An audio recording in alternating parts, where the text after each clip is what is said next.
So thank you for everyone who is here. And as I said, these are my rules.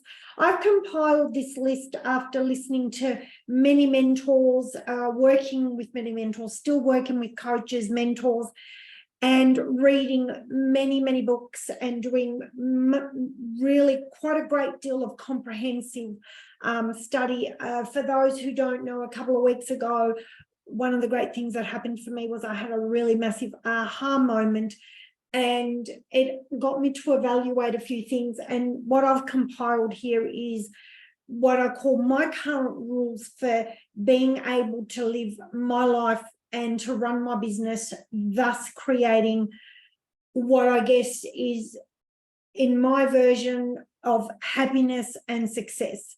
So it doesn't mean these are the hard, fast rules for everybody, but it is definitely how I run my life, and I find that it really does help moving forward in everything that I do. So let's go through some of these rules. The first thing I want to talk about is what we call the doing obsession. One of the things that I realized, not only for myself, but for people in general, is that we never stop to smell the roses. In this day and age, we have what is called the doing obsession. And the doing obsession is when you're always chasing more. So basically what happens is you set a goal, you chase another goal. You never stop to reward yourself for the goal achieved, or to give yourself a pat on the back, or to be able to say to yourself, I've done a good job. You're chasing something else. And there tends to be a level of addiction to this. Now, I wanted to talk about this because this is something that came up for me in the last couple of weeks. The fact that I was always chasing more, and got myself involved, especially in running of my business. And this is what tends to happen. When we start running our own businesses, we just, because we are the everything in our business, especially when we first start, we're always chasing more and more. We're trying to make it a success. We don't ever stop to say, this is how far I've come. So if you are suffering from the doing obsession, what tends to happen is you can end up burnt out very, very quickly. So one of my biggest rules that I've now implemented, which has changed a lot of situations now in my life and also how I run my business, I'm so much calmer now that I've actually implemented some of these things that I'm going to run through with you guys in a moment, is that I actually can feel more satisfied and I am more productive every single day. So like I said, the doing obsession is always wanting more, always chasing more. Now, there's nothing wrong with wanting more. I absolutely want more, but it's about stopping. It's about making sure that that need to be successful in your business, that need to have your business at whatever level it is that you're wanting it to go to, that doesn't take over everything. Because I've seen a lot of people, a lot of clients where that obsession of making their business work has, actually affected their life, their health, their relationships.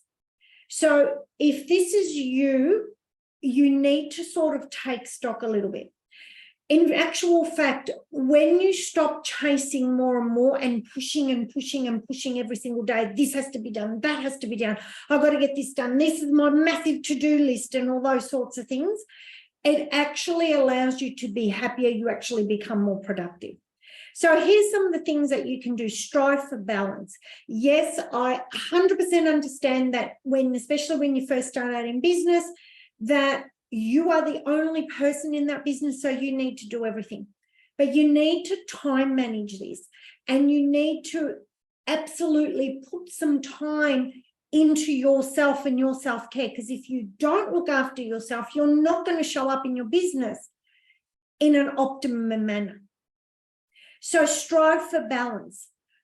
What are the most important things you have to do in your business, and get those done every day rather than trying to do everything?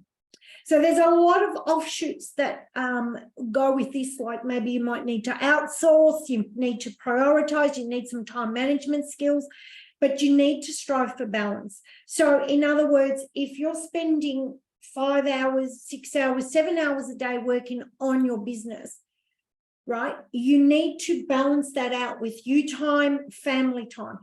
What I say to everyone is, you know what, if you were working as an employee, you would be working from 9 till 5 and that's it, tools down. We don't tend to do that. We all go into business to, you know, have a better lifestyle, freedom, and then we end up working more. So you need to absolutely strive for balance, whatever that looks like for you. Now, for some people, time out from your business might be more than a couple of, you know, hours every morning and, you know, from 6 o'clock at night or 5:30 at night. For other people, they might push it a little bit more, but you need to strive for balance. You need to make sure that your whole life is balanced and it's not just this doing obsession around your business and work. The other one is stop creating goals. Now, you might think that's a weird one for someone who does goal setting. I do goal setting. I love goals. I have goals. But once I achieve a goal, I don't automatically set the next goal straight away. I take a step back. I, in fact, have 12 goals that I put together at the beginning of July that are going to take me through to the end of June. Now, I have already achieved 3 of those goals. I am not going to replace them.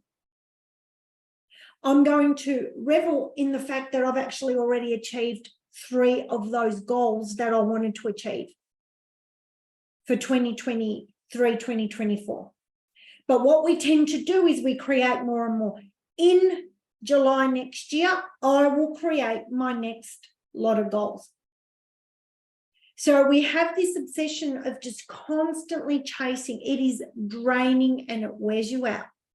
So if you set yourself 10 goals, 12 goals, mine were 12 goals for 2020 to be, you know, between 2023 and 2024. I like to follow the financial year rather than the calendar year because I am an accountant and I just can't think any other way in my head.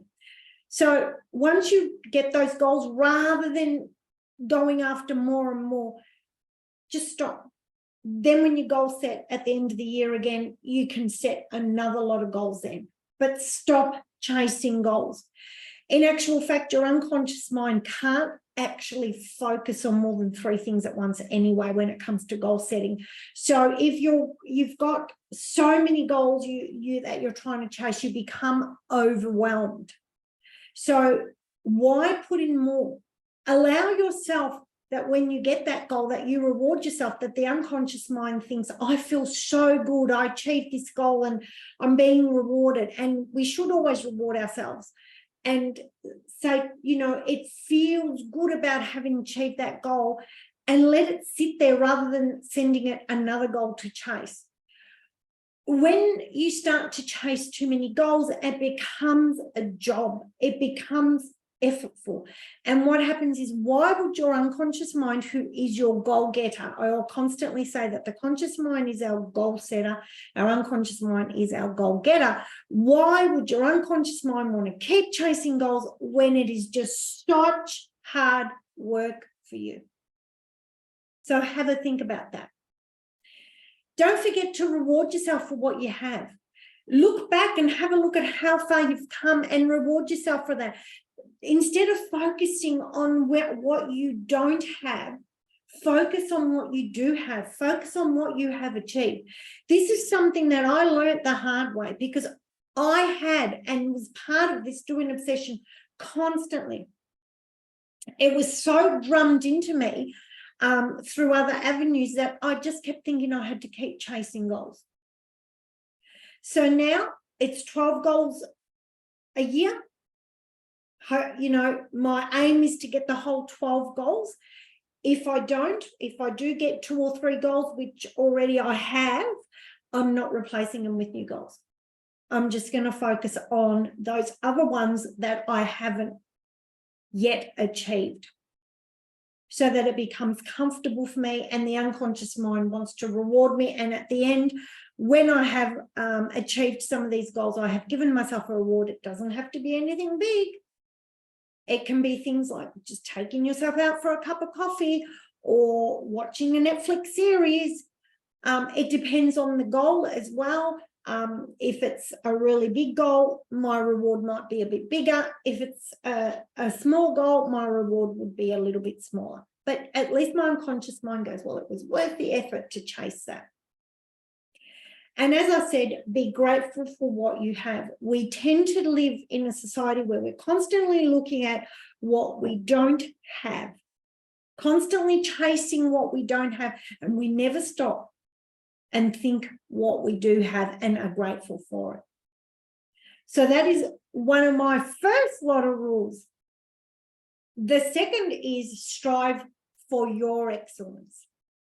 So there's a big difference between strive for excellence and strive for your excellence. So what do I mean by that? You do the best you can with the knowledge that you have every day.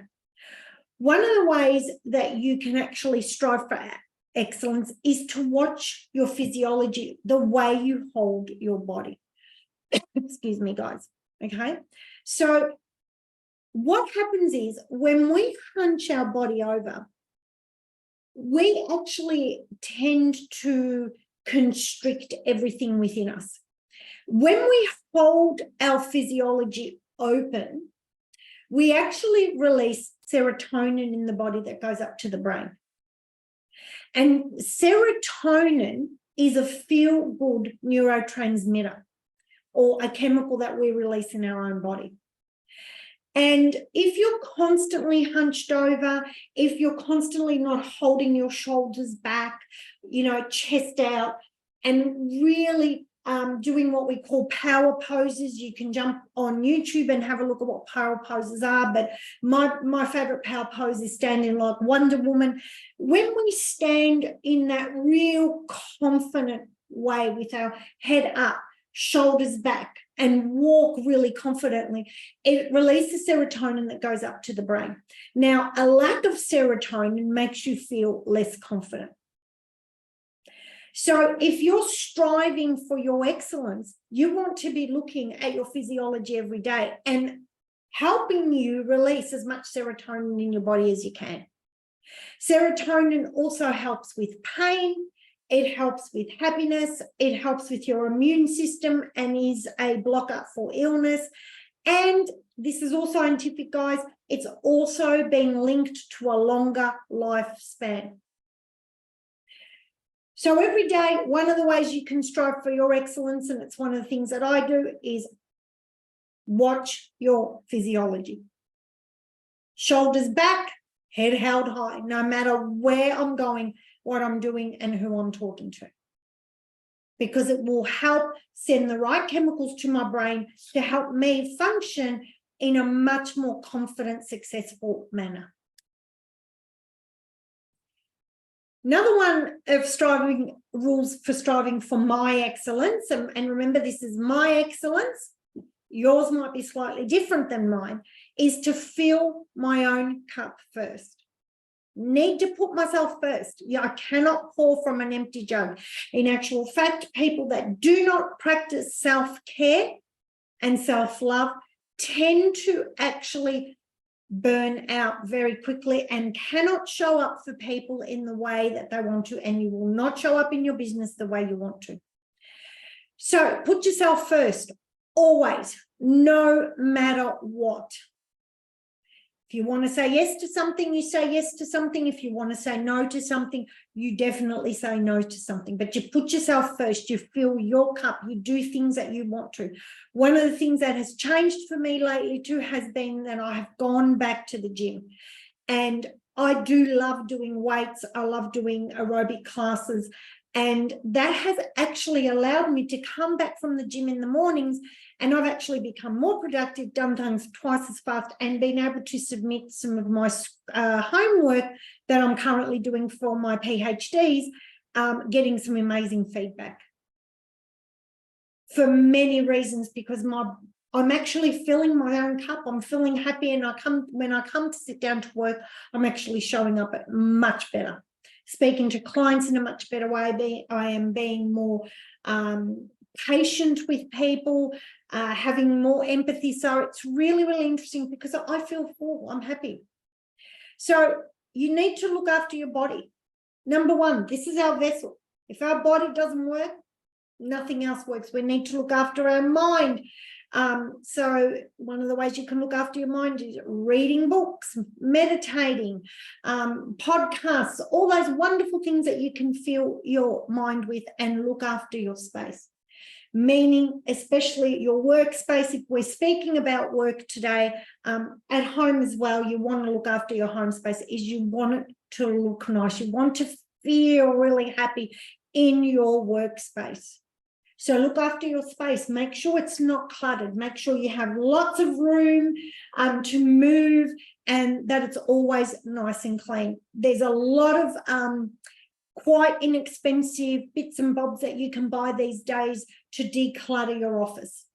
But do that with your house as well. You want to, when you're in your office, feel really good being in your office. When you finish working, you close the door, which is what I do, and I go upstairs to my home life, and I do work from home. And this is a problem that a lot of people began through COVID, that they didn't separate work and home. When I do finish and I walk out of this office and I go upstairs, that is my home time. And upstairs is set up in the way I like it as well. So I look after my space, and it makes me feel really, really good. And it helps me to absolutely fill my cup. Also, mindset. Mindset is everything. People say that 80% of everything that we do is mindset. I think it's probably a little bit more, okay? So you need to strive for your excellence. Watch your mindset, okay? So don't compare yourself to others. This is one of the biggest problems that happens, is that, you know, people start looking at what other people are doing, what they're achieving, or what they think they are, because especially on social media, you don't know what's real and what's not. So look after your mindset. Be happy with where you are and what you've achieved to this point. It doesn't mean you don't push yourself to achieve what you're still wanting in those goals that you set. We don't set more once we got them, right? As I said before, but those goals that you do set, or those tasks that you set yourself every single day, you know what? Don't compare yourself to other people. The person you should be comparing yourself to is the person you were yesterday. That's all. And every day you just push yourself a little bit more to be better than who you were yesterday, and you will make amazing leaps and bounds. Look at how far you've come. This is something that I really struggled with until, you know, one day I actually sat down and created a list and had a look at where I was 2 years ago and where I am now. And there's a massive, massive changes. So you know what? Look after your mindset. If sometimes you feel like your mindset is going down the wrong rabbit hole, pull yourself back up. I often see people say to me, I don't know what to do, I've self-sabotaged, but there's a lot of bypassing in that. You have complete control of your mind. We're going to talk about that again in a second. But if you don't have control of your mind, who does? I'm not saying it's easy. This is not something that is easy. Yes, we have lots of things from our past that affect us, but you are in control. So look at how far you've come. When you see yourself going down that rabbit hole, you pull yourself out and you do whatever it is that you need to do to make sure that you can look at how excellent you've been in the last couple of years. And then that also allows you to see the patterns and things that have worked for you and how you can take them forward. Understand your values. Your values are what is really important to you. And some of the most important things to us are very, very unconscious. So if you don't know what's important to you, there's a lot of ways you can just keep asking your unconscious mind what's important to you about something, or you can work with someone to actually elicit those values and understand your beliefs as well. Because sometimes your beliefs might be actually holding you back. You might have some fixed mindset beliefs in an area that stops you from being able to strive for excellence. Or you might have some value clashes between what you're trying to do in your business and what's important to you. So, of course, if you're running a business and family is really important to you, you must put yourself first, family second, then your business. Now, you might think, oh, well, do I have time to do any time at all during the day to do my business? If you time management it properly, yes, you absolutely do. So I actually come down into my office at 9 o'clock, depending on what I'm doing at the gym. Sometimes I don't even come into this office until I come home from the gym. Everything's planned, I've time blocked everything, and I know that I've got time to do what I need to do during my day. Things that take up time that are not urgent, some of them I outsource, or I can leave some of those for another day, and I just sit and work on the most urgent things I have to do every single day. Some days I have more time in my office, some days I have less. So at 5 o'clock, I walk out of this office, close the door, go upstairs. It's time to cook dinner. I spend time with my husband. And if need be, I'm back in here at 7 to see a client or to do something like what I'm doing tonight, this live. And then at 9:30, we're done, depending on what I've got for the rest of the night. And then I leave again. One of the reasons why I'm doing these lives now when I do is because of the fact that I'm in here on a Wednesday night anyway. So I've clustered it together. But most other nights, there will be nights where I just block off my nights so that I don't have any, and I don't come back down. Leave at 5, don't come back down, close my computer, I'm done. Like I'm in an actual office. The other one is choose people who lift you up. If you want to be excellent, you need people around you that make you feel excellent. And remember that saying, you are the sum of your 5 most closest people. So if you are, this is one of the hardest pills to swallow, but if you are around people that do not make you feel excellent the way you are with what you're doing, and they're putting down what you do or what you're trying to achieve or any of those sorts of things, and they don't make you feel good enough, you need to have a think about those people and how much time you spend with them. And as I said before, take responsibility for yourself. Okay? Stop blaming others. Stop blaming events. Stop blaming everything around you. You are responsible for yourself. Yes, things happen outside of yourself that you are not responsible for, but the way you react and respond to them is absolutely your responsibility. I often speak to clients about what I call bypassing. It's someone else's fault. It's external circumstances' fault. It's that person, this person, the economy, the government. But at the end of the day, you need to be responsible for what you do, for how you react and how you respond. We cannot control anything outside of ourselves except what we do. So, yeah, things can happen that you don't have any control over, but what you do next is of paramount importance. And if you always look at a situation, no matter how bad it is, with that attitude that I am responsible for how I react to this, the interesting thing that happens here is that you tend to find spins on things and find positives in negatives and solutions. When you begin to start blaming others or blaming circumstances, you actually close off your possibility to coming up with solutions. Evaluate, make changes. This should be being done on a constant basis. If things aren't working the way you want them to go, sit down, evaluate what you're doing, and make some changes. And these changes don't always have to be huge. They can be little tweaks, because even a little change will change your circumstances. Do what you want, not what others say. At the end of the day, This is your life.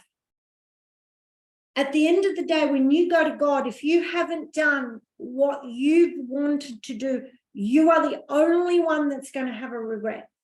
If someone tells you to do something and you do it, but it's not what you want, they won't regret it. You will regret it. So do what you want. You're going to be criticized no matter what you do. So you know what? You might as well just do what you want and be happy in making your own choices. There's nothing better than having autonomy. Be present, okay? All you have is right now. Stop dwelling on the past. It's gone. We can't change it. One of the great things about the past is that if you want to have a look at it for things that happened that you're not going to repeat in the future, great. Or to learn from it, great. But don't dwell on it. And also, the future is out there. It's not here right now. People get so overwhelmed because they start looking too far out in the future instead of looking at what's right in front of them. Focus on what's right in front of you every day. Yes, I know we set goals for the future. I know we look at things for the future, but what I mean here is don't dwell on things. We use the past for learning and the future is where we want to go, but we're present. And in the present moment, you are who you want to be. And one of the most interesting things and concepts that I've learned in the last couple of years is that if you be who you want to be in this very moment, you will then do what you need to do to have what you need to have. Instead of thinking about what you want to have in the future, just be who you need to be right now, and you will be surprised what happens in the future. Communication is really important too. Don't expect people to know what you're thinking. So communicate what you want and what you need from others. This creates amazing success. And if you have not got communication with someone, or there's lack of communication, or there's relationship breakdowns, you need to take responsibility for your part in that communication. And unless you are very clear, someone else cannot read your mind. So make sure that you take responsibility for your communication of what you need and what you want with others, including setting boundaries so that people know your boundaries. One of the biggest things that I hear all the time with clients is that people cross their boundaries all the time. But the problem is that these people have never set boundaries. So the people that are crossing their boundaries have no idea that they're crossing someone's boundaries because they have never been told. So make sure you set boundaries, communicate them clearly to people so they know exactly where they are. If they keep violating those boundaries, it's completely up to you what you decide to do. But you know what? Set some really strong boundaries, stick to your own boundaries, and say yes when you want to say yes, and say no when you want to say no. So thanks for watching, guys. These are just some of the rules that I follow that have really helped me over the last couple of years really, become happier in who I am, be able to run my business in a more productive way, being able to make sure that I don't get burnt out, which is something that I have suffered in the past, and also has allowed me now to actually enjoy my business a lot more, which was definitely not something that was happening for me for a long time. So thank you for watching. If you're wanting to see more of this, you can follow me all over social media. I'm on Instagram, LinkedIn, YouTube, Facebook, TikTok, and all Threads now. So I am all over social media. So please do follow me and find me on social media to see other tidbits and things that I have for you. So